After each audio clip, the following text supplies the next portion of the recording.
Estate को बहुत अच्छा प्रोफेशन नहीं माना जाता था। Very big shock for my family.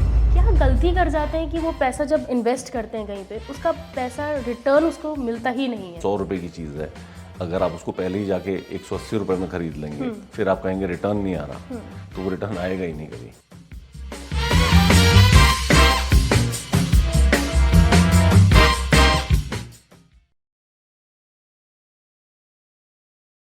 Hello and welcome to beyond the blueprints और मैं हूं आपके साथ सोनाली।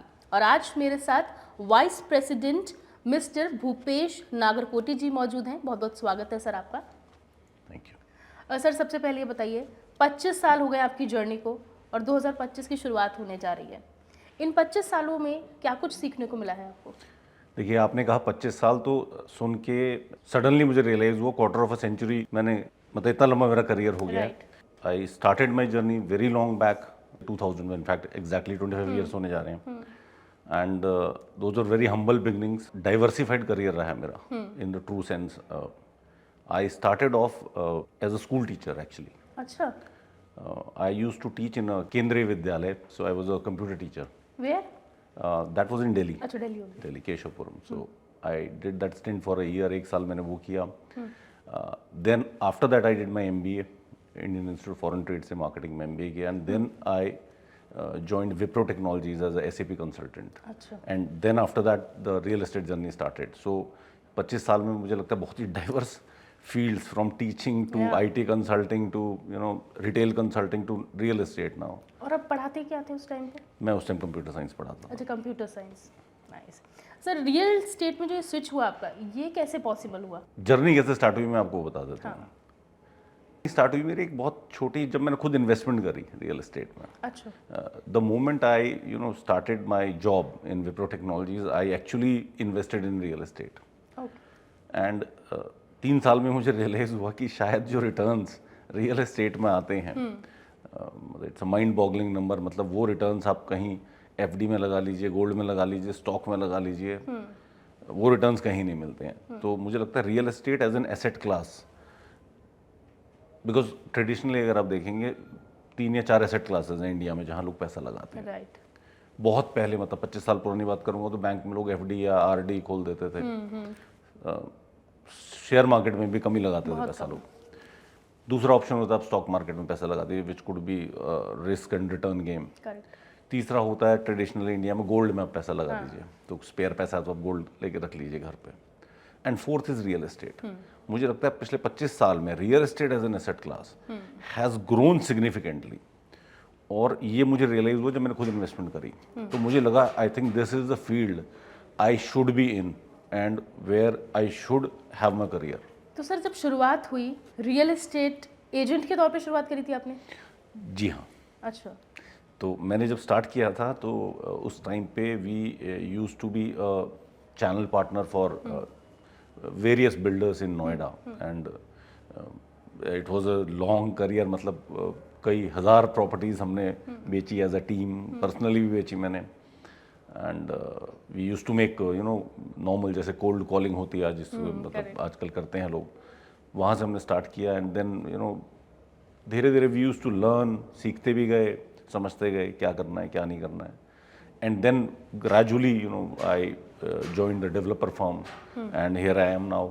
अब मेरे को यहाँ 4 साल हो चुके हैं, तो it's been a good journey. एक टाइम था सर रियल एस्टेट को बहुत अच्छा प्रोफेशन नहीं माना जाता था। आपके साथ ऐसा हुआ? घर वालों की तरफ से या खुद ऐसा फील होता था कभी? बिल्कुल, आपने बड़ा अच्छा क्वेश्चन पूछा है।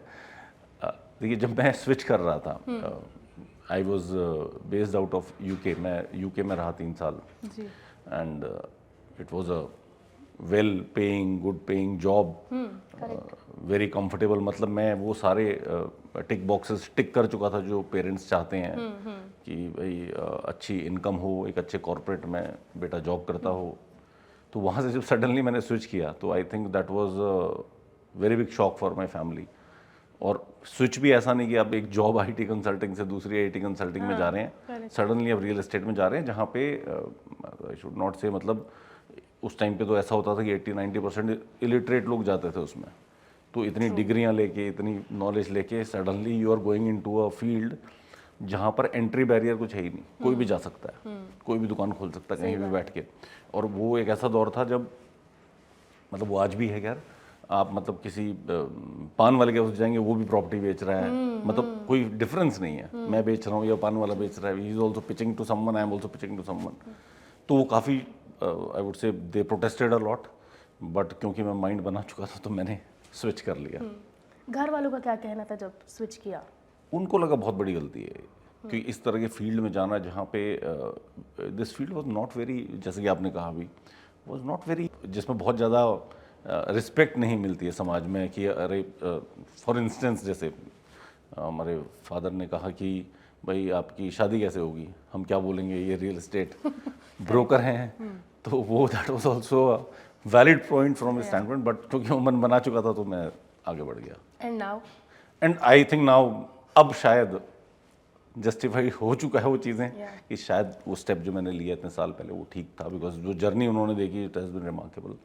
सर तो basically but real estate change भी बहुत हुआ है 25 सालों में, आप तो रहे हैं, आप बताइए, आपने इनसाइट्स देखी हैं पूरी, किस तरह से डेवलपमेंट आप देखते हैं? देखिए रियल एस्टेट की ना एक जनरल साइकिल है। मैंने जो देखा हर डेकेड में कोई ना कोई एक बड़ा हादसा कह लीजिए या इवेंट होता है और उससे पूरा मार्केट क्रैश होता है और वो फिर वापस ग्रो होता लाइक है। Covid we had. कोविड, और उससे पीछे जाऊंगा मैं, आप पीछे की बात कर रहे हैं, 2008 में लीमन ब्रदर्स बैंकरप्ट हो गया था बैंक, एंड यूएस का एक मेजर बैंक था जो लेंडिंग करता था और लार्जली हाउसिंग लोन्स वगैरह करते थे। तो उस टाइम पे क्या हुआ, इतने लोन्स उन्होंने बांट दिए थे कि एक सब प्राइम क्राइसिस हो गया था। मतलब प्रॉपर्टी का रेट था, मान लीजिए एक वहाँ तो डॉलर्स में था, मैं आपको इंडियन एग्जाम्पल दे, मान लीजिए 1 करोड़ की प्रॉपर्टी है, उस पर वैल्यू 1 करोड़ है एंड लोन 1.5 करोड़ दे दिया बैंक ने। तो कल को अगर आप अपनी ईएमआई नहीं भर पा रहे हैं तो उस प्रॉपर्टी को लिक्विडेट करके उस लोन को ही भरपाई करना बड़ा मुश्किल था, क्योंकि प्रॉपर्टी की वैल्यूएशंस गलत कर दी। तो लीमन ब्रदर्स जैसे ही बैंकरप्ट हुए तो पूरा मार्केट कोलैप्स हो गया था। इनफैक्ट वो एक ऐसा ट्रिगर पॉइंट था जिससे पूरे वर्ल्ड में रिसेशन आ गया था। बट उसके बाद दोबारा 2011 के बाद मार्केट ने पिक किया, क्योंकि यही होता है हमेशा, 2 या 3 साल मार्केट क्रैश हो जाता है and starts picking up again. 11 से अगेन पिकअप हुआ, 2020 जैसा कि आप कह रहे थे, कोविड आ गया and then it again crash for a couple of years. एंड उसके बाद से अगर आप देखेंगे इट्स बीन अमेजिंग। मतलब जो जिन्होंने 2021 या 22 में प्रॉपर्टीज ली हैं, आई थिंक वो इजीली 3-3 गुना उनके प्राइसेस हो चुके हैं, 200-300% का इंक्रीज आ गया है। तो ये एक साइकिल है जो चलती रहती है रियल एस्टेट में। Sir you were talking about respect, तो वो रिस्पेक्ट अब आ गया इस प्रोफेशन में, and this is now a profession, basically people are doing degrees. Yes, अब तो in fact there are a lot of universities who are offering courses related to real estate. And अब शायद वो रेशियो जो मैं आपको कह रहा था कि उस टाइम 80-90% लोग रिलेटेड होते थे, वैसा नहीं है। There are lot of young professionals who have joined.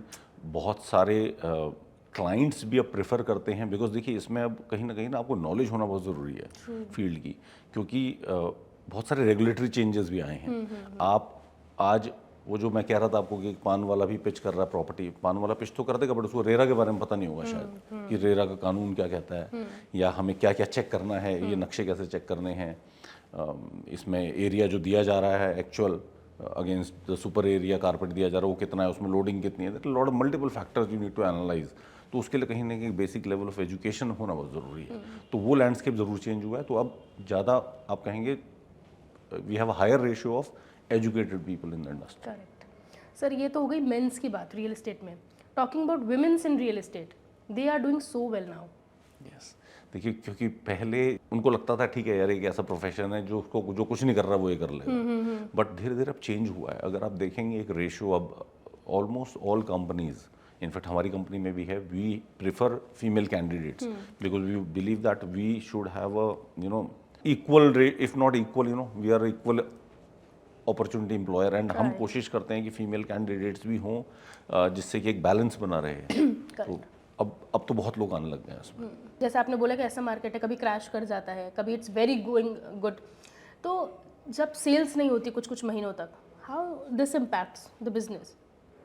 देखिए अगर आपका प्रोडक्ट सही है तो मैं ये नहीं कहूँगा महीनों तक सेल नहीं होगी, ऐसा कभी नहीं होगा। अगर महीनों तक सेल नहीं हो रही है then you need to go back to the drawing board.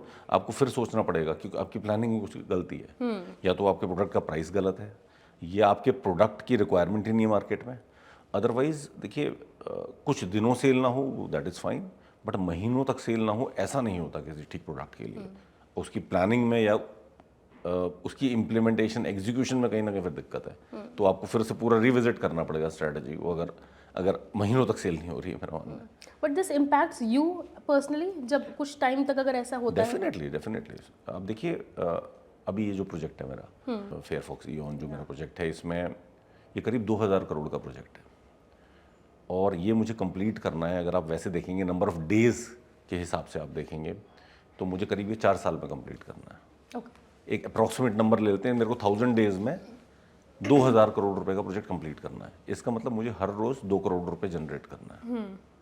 अगर आप इस कैलकुलेशन पे चाहें तो ये बहुत बड़ा नंबर है कि हर रोज सुबह जब मैं उठता हूँ तो मुझे होता है शाम तक मेरे को 2 करोड़ रुपए का इन्वेंट्री बेचना है और वो रिकवर करना है मार्केट से, तभी प्रोजेक्ट पूरा होगा।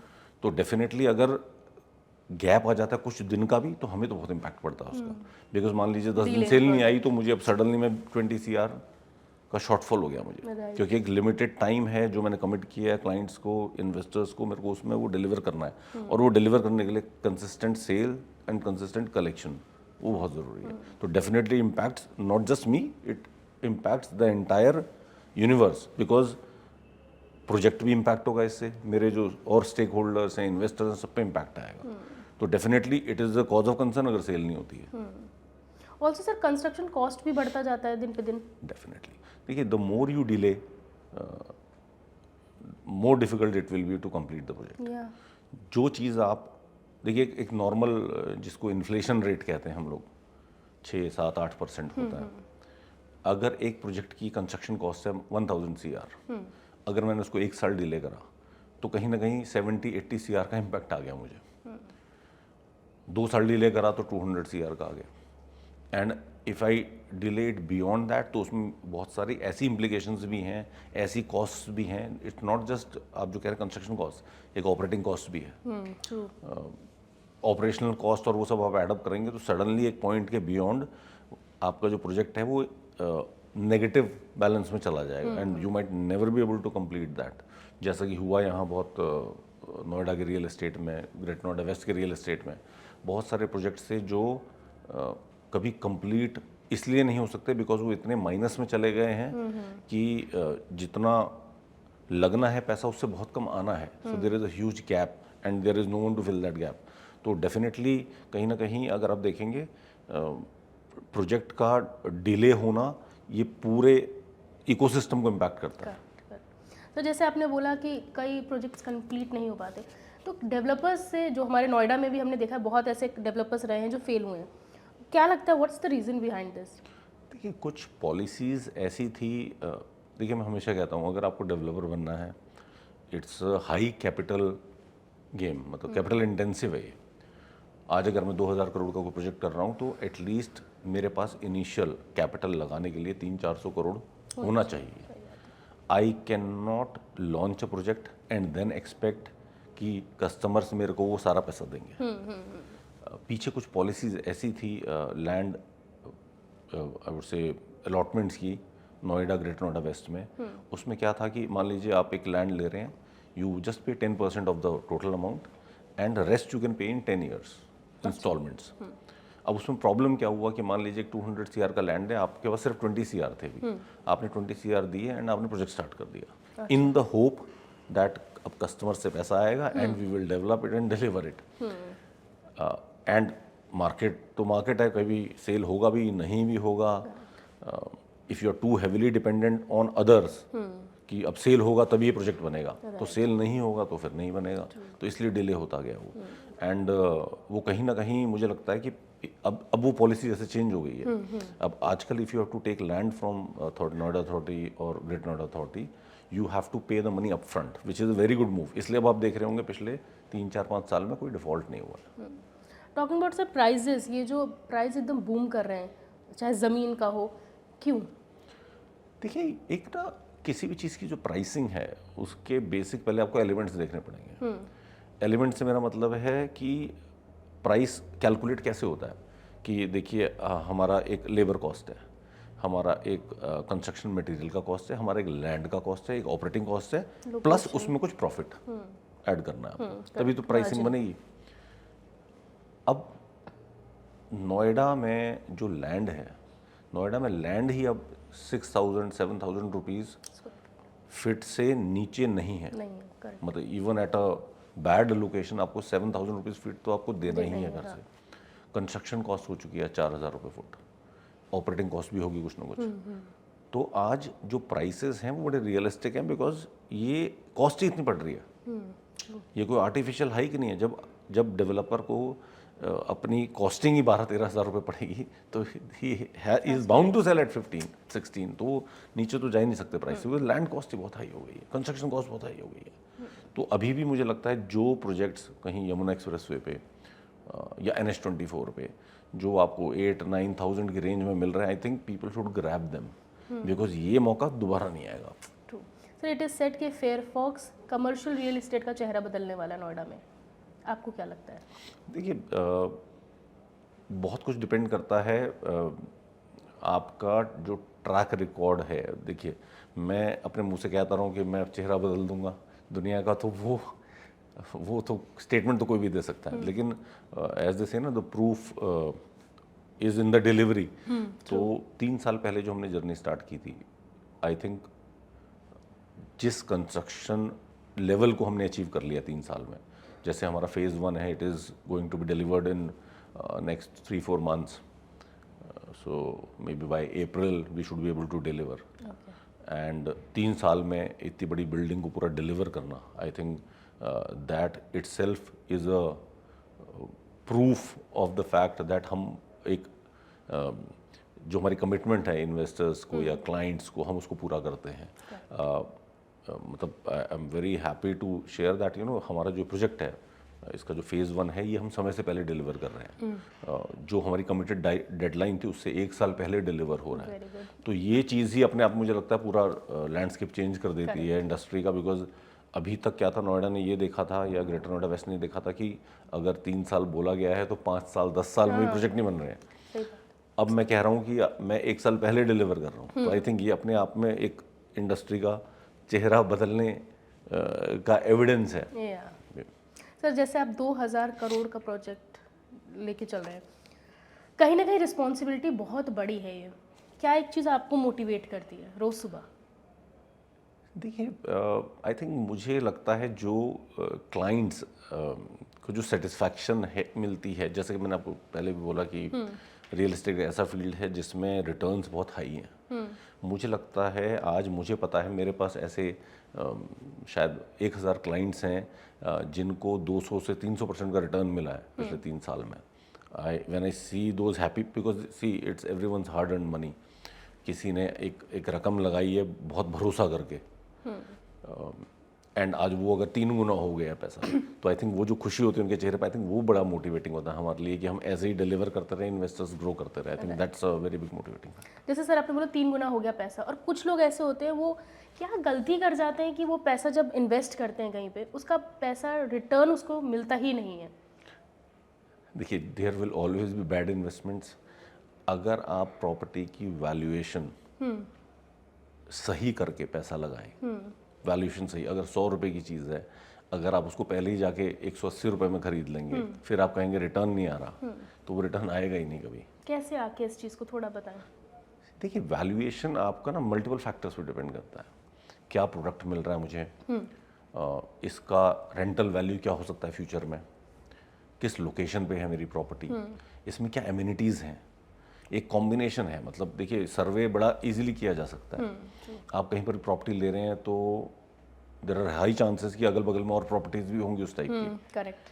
तो आप एक कंपैरिजन कर सकते हैं कि उन रेडी टू मूव प्रॉपर्टीज़ का क्या प्राइस है या वहाँ क्या रेंटल मिल रहा है, तो उसी से कंपैरिजन हो जाता है। मान लीजिए एक रेडी टू मूव बिल्डिंग आपके पड़ोस में मिल रही है 10,000 रुपये फुट पे, और आप आज अंडर कंस्ट्रक्शन प्रॉपर्टी 15,000 रुपये फुट का खरीद लेंगे, तो कहाँ से रिटर्न मिलेगा? That's a bad investment. These are some basics you should look at. और ये जो कुछ लोग ऐसा करते हैं कि 10 साल बाद यहाँ मेट्रो आने वाली है, यहाँ पे ऐसा होने वाला है, ये सोच के जो इन्वेस्टमेंट होती है, ये भी बहुत घातक होती है एक तरह से। बिल्कुल। देखिए आजकल तो बहुत ही क्लियर मास्टर प्लान होता है। अब ये सुनी सुनाई बातों वाला ज़माना चला गया। देखिए अगर आज मेट्रो कहीं पे आनी है ना, उसका भी एग्जैक्ट ईयर डिफाइंड है। करेक्ट। कि 2025 में आनी है, 2026 में आनी है, सब डिफाइंड है। जेवर का एयरपोर्ट कब आना है, कौन सा एक्सप्रेसवे कब बनना है। हो सकता है उसमें साल 6 महीने का डिले हो जाए, बट ऐसा नहीं होगा कि आप कह रहे हैं मेट्रो आ रही है 2025 में और वो आएगी 2032 में, इतना फर्क नहीं होगा। तो अब तो ये सारी documents I think they are in the public domain, आप इजीली चेक कर सकते हैं कि क्या चीज़ जो बोली जा रही है मुझे, क्या वो एक्चुअल है या नहीं। सही बात। तो वो ये सब देखते हुए आपको इन्वेस्ट करना चाहिए, मेरा मानना है। सो टॉकिंग अबाउट ब्रांडिंग, एक प्रोजेक्ट की ब्रांडिंग एडवर्टाइजमेंट कितना ज़रूरी होता है? देखिए, no matter how good your product is, if people don't know about it, how will they come to buy. Correct. मैं कोई बहुत ही अच्छी चीज़, मैं बड़ा छोटा सा एग्जांपल देता हूँ। आप आज मान लीजिए गोल्ड का रेट अगर 75,000 रुपये है, मैं अगर उसको 50,000 में बेच रहा हूँ और लोगों को पता ही नहीं है, तो लेने कौन आएगा? सही बात। See, no matter how good your product is, you definitely need to reach out to people. Initially जब आप रीच आउट कर जाएंगे, उसके बाद वर्ड ऑफ माउथ चलता है, बिकॉज उसके बाद लोग एक्चुअल प्रोडक्ट की, because you need initial set of people जो पहले आके यहाँ इन्वेस्ट करें, उसके बाद ही तो वो जाके बताएंगे लोगों को। तो इनिशियल लेवल पे मुझे लगता है एक हैवी ब्रांडिंग की ज़रूरत हमेशा पड़ती है प्रोडक्ट की। सर, आपको बहुत टाइम हो गया, 25 साल तकरीबन हो गए। एक वक्त था ट्रेडिशनल मार्केटिंग होती थी और अब डिजिटल मार्केटिंग का ज़माना आ चुका है, एआई आ चुका है। आप क्या प्रेफर करते हैं और आपको क्या बेहतर लगता है? देखिए, चेंजिंग टाइम्स के साथ you have to change your strategy also, and definitely अब आज से 20 साल पहले जो तरीका था रियल एस्टेट बेचने का, जो मार्केटिंग की प्लानिंग थी, उसमें क्या था, न्यूज़पेपर ऐड दे दिया, ज़्यादा हुआ तो रेडियो चला दिया, मतलब it was mostly offline. And to be honest, उस टाइम पे ऑफलाइन प्रिफर्ड मोड इसलिए भी था बिकॉज बहुत लोगों के हाथ में मोबाइल भी नहीं थे। करेक्ट। ये तो हम आज हमारे को इतना ईज ऑफ यूज़ है, सबके हाथ में मोबाइल है, तो हमारे लिए लोगों तक पहुंचना आसान है मोबाइल के थ्रू। तो कहीं ना कहीं अब वो डेफिनेटली चेंज हुआ, एंड बदलते टाइम के साथ आपको बदलना पड़ेगा। देखिए, हर जनरेशन कुछ ना कुछ नई एस्पिरेशन लेके आती है, एंड उनका जो तरीका है रिस्पॉन्ड करने का मार्केटिंग कैंपेन को, वो भी बदलता रहता है। जो आज की जनरेशन है वो ज़्यादा टेक सेवी है, तो आपको अपने जितने मार्केटिंग प्लान्स हैं वो इसी हिसाब से बनाने पड़ेंगे कि उनको अपील करें। करेक्ट। अब जैसे स्मार्ट होम्स का भी टाइम आ गया है, स्मार्ट ऑफिसेज का टाइम आ गया है, ये चीज़ें डेफिनेटली इस जनरेशन को अट्रैक्ट करने के लिए हैं, बिकॉज यही अगला क्लाइंट बेस है। करेक्ट। आप पर्सनली यूज़ करते हैं चैट जीपीटी? एक्चुअली मेरी मार्केटिंग टीम है वो यूज़ करती है, मुझे स्पेसिफिकली खुद से यूज़ नहीं करना पड़ता वो। तो हाँ, डेफिनेटली जो भी टूल्स हैं एआई के वो तो यूज़ किए जाते हैं, बट हाँ, वो मार्केटिंग टीम यूज़ करती है। क्योंकि उसको यूज़ करने के लिए भी आपको अपना खुद का दिमाग तो चाहिए कि वो आपके हिसाब से आंसर दे। बिल्कुल बिल्कुल बिल्कुल। करेक्ट। सर, जैसा आपने बोला रियल एस्टेट, स्टॉक मार्केट और गोल्ड, आप पर्सनली क्या प्रेफर करेंगे? Not as a real, because you are from real estate, आप प्रेफर क्या करेंगे इन्वेस्टमेंट के लिए? देखिए, मैं तो रियल एस्टेट ही प्रेफर करूँगा, उसका रीज़न है, देखिए, real estate, with in real estate also there are different products. Real estate का मतलब ये नहीं कि आपने कहीं भी लगा दिया पैसा। मेरा सजेशन हमेशा ये रहता है कि देखिए, रियल एस्टेट में आप 2-3 तरह के इन्वेस्टमेंट्स कर सकते हैं। कुछ इन्वेस्टमेंट्स ऐसी होती हैं जो आपको हर महीने हो सकता है रेंटल दे दें। कोविड ने बहुत सिखाया लोगों को कि अब आपने प्रॉपर्टी में पैसा तो लगा दिया है, आपने मान लीजिए 5-5 करोड़ की 4 प्रॉपर्टी ले रखी है, अब उनकी वैल्यू तो 20 करोड़ है, लेकिन उनसे रेंटल कुछ नहीं आ रहा अभी। करेक्ट। क्योंकि वो अंडर कंस्ट्रक्शन है मे बी। एंड जब कोविड आया तो लोगों को उस टाइम था कि यार हमें कुछ मंथली इनकम मिल जाए। You should always balance your portfolio. कुछ आपके पास ऐसी चीज़ें हो जो रेंटल देती हों, कुछ आपके पास अंडर कंस्ट्रक्शन चीज़ें हों जो अच्छा रिटर्न देते कि आपने 2 करोड़ लगाया उसका 5 हो जाए। कुछ आपके पास बिल्कुल रेडी टू मूव चीज़ हो, बट इट्स लाइक आपको एफडी भी लेनी है, एसआईपी भी और स्टॉक भी, एक बैलेंस बनाना बहुत ज़रूरी है। तो you can't put all your eggs in one basket. और मैं हमेशा ही कहता हूँ कि और अंडर कंस्ट्रक्शन में आप कर रहे हैं तो ज़रूरी नहीं आप एक ही डेवलपर पे सारा पैसा लगा दें, एक ही जोग्राफिकल लोकेशन में लगा दें। ट्रू। ये हमने देखा है, इतिहास रहा है, अगर एक ही डेवलपर पे अपने पैसे लगा दिए और डेवलपर के साथ कुछ अनहोनी हो गई तो सारा पैसा आपको डूब सकता है। या एक लोकेशन पे आपने लगा दिया, जैसे ग्रेट नोएडा वेस्ट है जिसको पहले नोएडा एक्सटेंशन कहा जाता था, वहाँ बहुत लोगों ने अलग अलग डेवलपर्स का पैसा लगाया, लेकिन 2012 में जब एक लैंड एक्विजिशन का केस हुआ एंड सारे प्रोजेक्ट कैंसिल हो गए, तो उस पूरे एरिया के ही सारे प्रोजेक्ट कैंसिल हो गए थे। तो इसलिए मैं हमेशा कहता हूँ आपकी ना डाइवर्सिफाइड होनी चाहिए लोकेशन भी, एक ही जगह लगाएंगे, कुछ ऐसा रूलिंग आ गई कोर्ट की एंड सडनली यू रियलाइज कि अब हाथ में कुछ भी नहीं है आपके, तो you should have a diversified portfolio, but in real estate only. मेरी प्रेफरेंस रियल एस्टेट है। तो जैसे आपने बोला कि डेवलपर के साथ अनहोनी हो गई या कुछ ऐसा हो गया, एक सिचुएशन है जैसे अगर 30-40 साल पुराना ब्रांड है, बहुत नामी ब्रांड है, बहुत अच्छा कर रहा है, लेकिन कोई कंट्रोवर्सी हो जाती है, कुछ हो जाती है और उसकी सीधे इमेज डाउन, कैसे उस टाइम को हैंडल करना चाहिए? देखिए, इमेज डाउन होने से प्रोडक्ट पे इम्पैक्ट नहीं आता। पहले तो अगर आपका प्रोजेक्ट है और वो बन रहा है, ठीक बना हुआ है, डिलीवर्ड है, तो कोई कंट्रोवर्सी हो भी गई तो प्रॉपर्टी की वैल्यू कम नहीं होगी उससे।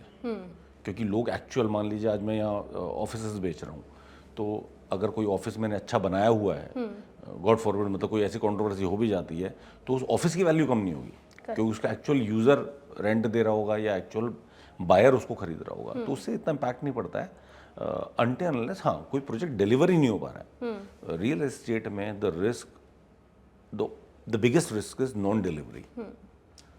डिलीवरी नहीं हुआ तो आप फंस पर ऐसा गुड़गांव में क्या है जो नोएडा में नहीं other question should be reverse, कि नोएडा में ऐसा क्या क्या है जो वहाँ नहीं है, वो ज़्यादा आसानी से मैं बता पाऊंगा। गुड़गांव में तो ऐसा कुछ भी नहीं है एक्चुअली। अच्छा, गुड़गांव में in terms of infrastructure I think compare to Noida कुछ भी नहीं है। एक बारिश आ जाती है 2 दिन तो पूरा शहर डूब जाता है। अनफॉर्चुनेटली वो पुराना प्लान है, I am not blaming any department और गवर्नमेंट फॉर दैट, बट ठीक है, क्योंकि कई बार क्या होता है जो पुराना प्लान होती है कोई चीज़, तो उसमें बहुत सारी चीज़ें, स्ट्रक्चर्स, घर पुराने बसे हुए होते हैं, उनको चेंज करके वो पूरा एक ड्रेनेज सिस्टम डालना या सड़कें बनाना बड़ा मुश्किल हो जाता है। Noida is well planned because उसका रीज़न है, आप समझिए, देखिए हरियाणा में जो लैंड एक्विजिशन की पॉलिसी है एंड जो नोएडा में लैंड एक्विजिशन पॉलिसी है, उसमें बहुत ज़मीन आसमान का अंतर है। हरियाणा में when you have to develop something you have to purchase land from the farmers. आप एक किसान हैं, मुझे आपसे ज़मीन खरीदनी है, अगर मुझे रोड बनानी है, अगर मुझे कोई प्रोजेक्ट की डेवलपमेंट करनी है, and you might not be willing to sell, आप कहेंगे मैं तो नहीं दे रही अपनी लैंड।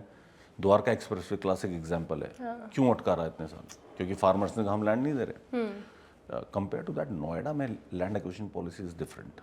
नोएडा में जो इसेंशियल सर्विसेज मैं कहूँगा, जैसे मेट्रो बनना है, रोड बननी है, कोई हाईवे बनना है, कोई सर्विस लेन, पार्क बनना है, जो पब्लिक वेलफेयर की चीज़ें हैं, उसके लिए कानून ये है कि एक्वायर कर ली जाती है land and you can not refuse as a farmer. आपको जो तय पैसे हैं वो मिल जाएंगे, पर ज़मीन आपको छोड़नी पड़ेगी। तो इसीलिए यहाँ पे प्लान डेवलपमेंट हो पाया है। जो आप यहाँ सड़कें देख रहे हैं, पार्क बने हुए हैं, इसलिए हो पाए क्योंकि एक्विजिशन पॉलिसी डिफरेंट है। करेक्ट। तो आई थिंक इसीलिए नोएडा का जो इंफ्रास्ट्रक्चर है it is much better. Noida, greater Noida, Yamuna, in fact much better than Gurgaon. Sir, it is said कि by 2047 real estate is going to contribute 15% to the GDP. बिल्कुल। देखिए, इसके ना बहुत सारे मल्टीपल फैक्टर्स हैं। अभी करीब हम 7% के आसपास कंट्रीब्यूट करते हैं, एंड ऐसा क्यों माना जा रहा है मैं बता दूं। उसके 2-3 फैक्टर्स हैं। जो इंडिया की ग्रोथ स्टोरी है, आई think that is very remarkable. जो देखिए, फंडिंग कहाँ से आती है, पैसा कहाँ से आता है किसी सेक्टर में, जैसे फॉरेन इंस्टीट्यूशनल इन्वेस्टर्स हैं, ऐसे बहुत सारे इन्वेस्टर्स हैं। जैसे पिछले साल का ही मैं एग्जांपल दूं अगर आपको, कंपेयर टू लास्ट ईयर, इस साल 45% ज़्यादा पैसा FIIs ने लगाया है इंडिया में। क्यों? क्योंकि उनको एक ग्रोथ स्टोरी दिख रही है। 2030 तक ऐसा माना जा रहा है कि 2021 के कंपैरिजन में जो पैसा मार्केट में लगना है रियल एस्टेट में, या इंडिया का रियल सेक्टर करीब 500% ग्रो कर जाएगा। ये सब स्टैटिस्टिक्स है। मतलब अब 500% ग्रो कर जाएगा तो हर आदमी चाहेगा मैं उस ग्रोथ स्टोरी का पार्ट बनूं, तो बहुत सारे लोग पैसा लगा रहे हैं। इसके अलावा अभी एक मेजर मूव किया था सेबी ने, कुछ एक रियल एस्टेट इन्वेस्टमेंट ट्रस्ट होते हैं, रीट्स बोलते हैं जिनको। उसमें क्या है, it's like a compare to like buying a share in the stock market. कि आप रियल एस्टेट, मान लीजिए एक रियल एस्टेट कंपनी है, उसने पूरी एक बिल्डिंग ले रखी है, खरीद रखी है, एंड आप उसमें कुछ शेयर लेना चाहते हैं, तो आप क्या करेंगे, आप 50,000 रुपये देंगे और आपको एक शेयर सर्टिफिकेट टाइप का मिल जाएगा, एंड आपको जितना रिटर्न आ रहा हो आपके प्रोपोर्शन मिल जाएगा। इससे क्या फ़ायदा होता है, देखिए रियल एस्टेट में प्रॉब्लम इन्वेस्टमेंट प्रॉब्लम ये है कि टिकट साइज बहुत ह्यूज है। आप हजारों में नहीं लगा सकते पैसा, लाखों में ही लगाना पड़ता है, आजकल तो करोड़ों में लगाना पड़ता है। जो रीट्स आए हैं, आरईआईटीज ने क्या किया, इन्होंने जो टिकट साइज था इन्वेस्टमेंट का रियल एस्टेट में, उसको अभी सेबी ने घटा के 50,000 से 10,000 कर दिया है। मतलब अगर आपकी जेब में 10,000 रुपये भी हैं तो भी आप रियल एस्टेट में इन्वेस्ट कर पा रहे हैं। तो 10,000 डिस्पोजल इनकम वाली फैमिलीज इंडिया में बहुत है। इट्स अ ह्यूज नंबर जो 10,000 रुपये 15,000 रुपये बचा सकते हैं। एंड वो रियल एस्टेट में इन्वेस्ट करना चाहते हैं। प्रॉब्लम ये है कि लाखों रुपया नहीं है, तो वो 10,000 भी लगा सकते हैं, उनको उसी हिसाब से रिटर्न आ जाएगा। ये एक बहुत बड़ी मार्केट होने वाली है। तो ये कुछ फैक्टर्स ऐसे हैं जिससे मुझे लगता है 2047 का जो टारगेट है इजीली अचीव हो जाएगा इंडिया में। सर जैसे बहुत लोग इन्वेस्ट करना चाहते हैं, 50 लाख रुपए है तकरीबन किसी के पास, उसे ये नहीं समझ में आता रियल एस्टेट में इन्वेस्ट करना है, कहाँ करूँ, कमर्शियल में करूँ या क्या करूँ, उसको समझ नहीं आता ये चीज़। देखिए, पर्पज़ क्लियर होना चाहिए आपका। अगर आपका पर्पज़ है, देखिए एक पर्पज़ हो सकता है कि आपको एक घर लेना है और उसमें रहना है एज एंड यूज़र, फिर तो कोई क्वेश्चन ही नहीं है, फिर तो आपको घर ही लेना है। करेक्ट। अगर आप बात कर रहे हैं रिटर्न ऑन इन्वेस्टमेंट की, कि हाउसिंग में, रेजिडेंशियल में लगाए आदमी या कमर्शियल में लगाए, मेरा मानना है डेफिनेटली आपको कमर्शियल में लगाना चाहिए। कमर्शियल में आपको हमेशा जो ROI है ऑलमोस्ट हाउसिंग से डबल आती है ट्रेडिशनली। अच्छा। ठीक है, कि जो कैपिटल टू रेंटल रेशियो एक टर्म मानी जाती है, हाउसिंग में वो है 1:400। मतलब आप 400 रुपये की चीज़ पे आपको 1 रुपये किराया मिलता है। मतलब 1 करोड़ की चीज़ पे आपको 25,000 रुपये किराया मिलता है। फॉर एग्जाम्पल 1 करोड़ का फ्लैट आपका है तो आपको 20,000 मिलेगा। वही रेशियो 1:150, 1:200 है कमर्शियल में। 1 करोड़ की कमर्शियल प्रॉपर्टी है, आपको इजीली 50 से 60,000 रेंट मिल जाता है। तो ROI is always better in commercial. तो चैलेंजेस की बात करूँ, 25 साल में कोई ऐसा रफ पैच आया हो लाइफ में काम को लेकर, कुछ यू कांट फॉरगेट? देखिए, बहुत सारी चीज़ें हुई हैं। आई थिंक डीमोनेटाइजेशन से लेके कोविड तक, that was a rough patch, not just for me, for others in the industry as well. तो वो एक रफ पैच था जिसमें अंधेरा सा दिख रहा था आगे, बिकॉज बीमारी ये कब जाएगी या नहीं जाएगी, क्या होगा। आई थिंक वो एक कंसर्न्स थे। तो आई थिंक वो सबसे, मुझे लगा 25 साल में सबसे रफ पैच रहा है। एक एडवाइस अगर आप देना चाहें उन यंगस्टर्स को जो यहाँ रियल एस्टेट में अपना करियर बनाना चाहते हैं? See, I would just say start early and there are no shortcuts. ऐसा मतलब पैसा कमाने का कोई पैसा आप डेफिनेटली बहुत कमा सकते हैं रियल एस्टेट में, but there is no shortcut. आपको हार्ड वर्क करना पड़ेगा। You will have to be very honest with your customers, clients, और धीरे धीरे आपका क्लाइंट बेस बनेगा जो आपके साथ शायद पूरी लाइफ चलेगा। जैसे मेरे कई इन्वेस्टर्स 20 साल पुराने हैं, आज भी मेरे साथ इन्वेस्ट करते हैं। अब ऐसे भी हैं जिनके बच्चे हमारे साथ इन्वेस्ट कर रहे हैं, बिकॉज वो शायद we have always been very honest in our dealings. तो be very honest to your clients, कोई मतलब फेक कमिटमेंट्स ना करें, and of course hard work is required. एक चीज़ और sir, builders mostly metro cities में ही क्यों काम करना चाहते हैं, लाइक बैंगलोर, नोएडा? देखिए, ऐसा नहीं है, मूव कर रहे हैं लोग। अभी जैसे अयोध्या में बहुत डेवलपर्स ने, लोधा का प्रोजेक्ट आया था। करेक्ट। तो इस तरह से बहुत सारे प्रोजेक्ट्स आए हैं डेफिनेटली। तो आई वुड नॉट से कि अब तो Tier 2 सिटीज़ या में बहुत डेवलपमेंट हो रहा है। लखनऊ में बहुत हुआ है, कानपुर में बहुत लोगों ने पैसा लगाया है, अलीगढ़ में लग रहा है पैसा, इंदौर में लगा है पैसा बहुत। तो अब डेवलपर्स मूव कर रहे हैं बिकॉज शायद मेट्रो सिटीज़ में सस्टेनेबल प्राइसिंग का इशू है, बिकॉज लैंड कॉस्ट बहुत हाई हो गई है। तो अब तो एक मजबूरी भी हो गई है शायद Tier 2 सिटीज़ में जाना। तो ग्रोथ हो रही है सर, लेकिन अगले 10 साल में क्या ट्रांजिशन देखते हैं आप? मैंने जैसे आपको बताया कि मैंने बताया जैसे REITs जो हैं, आई थिंक ये एक बहुत मेजर फैक्टर रहेगा। बहुत मेजर चंक ऑफ इन्वेस्टमेंट इसमें जाएगा, क्योंकि 10,000 रुपये भी अगर कोई लगा सकता है और वो लगा रहा है तो फिर तो इंडस्ट्री आप सोचिए कहाँ पहुँच जाएगी। तो I think that would be a very big factor. And then again 10 साल में ज़रूर ऐसा भी होगा कि मार्केट बीच में डाउन जाएगा, वो तो एक साइकिल है, एंड फिर अप जाएगा। तो you will have to be very watchful कि कब एग्ज़िट करना है और कब पैसा लगाना है या होल्ड करके रखना है। तो you will have to be careful, because वो एक साइकिल ज़रूर आएगी दोबारा। 2024 कैसा रहा रियल एस्टेट के लिए? देखिए, पिछला साल रियल एस्टेट के लिए, पिछले तीनों साल इनफैक्ट काफ़ी अच्छे रहे। जिन लोगों ने सही प्राइसिंग पे पैसे लगाए, आई थिंक सभी का पैसा मोर देन 35 to 40% ग्रो करा। तो ये कहीं ना कहीं एक इतना बड़ा मार्केट क्रिएट कर देता है। देखिए जिन इन्वेस्टर्स ने पैसा लगाया हो मान लीजिए 1 साल पहले, एंड इफ़ देव ग्रोन 35-40%, तो ये आने वाले समय के लिए भी एक इन्वेस्टर बेस तैयार हो जाता है आपका। कि जिन्होंने 100 रुपये लगाया था, जिनके पास 140 रुपये आ गए हैं, तो definitely they will be more motivated and we will see more investments. और होता क्या है, जैसे आपने पैसा लगाया और आपका ग्रो कर गया, तो हो सकता है आपके जो जानने वाले हैं वो भी देखते हैं कि हाँ इतना पैसा मिल रहा है रियल एस्टेट, तो वो भी लगाते हैं। तो मुझे लगता है 2024 तो अच्छा रहा, 2025 भी हमारा ये साल बहुत अच्छा रहेगा। एनी पर्सनल एक्सपेक्टेशन 2025 से? देखिए I just hope that market continues in the bull run, जैसा चल रहा है वैसा चलता रहे, and I don't want any changes. मतलब बेसिकली जो 3 साल से चल रहा है वैसे ही चलता रहे, बस हम तो ये चाहेंगे। Correct. Thank you so much sir for talking to us. Thank you. Thank you. हम फिर हाजिर होंगे एक और रियल एस्टेट पॉडकास्ट के साथ। तब तक के लिए bye bye and take care.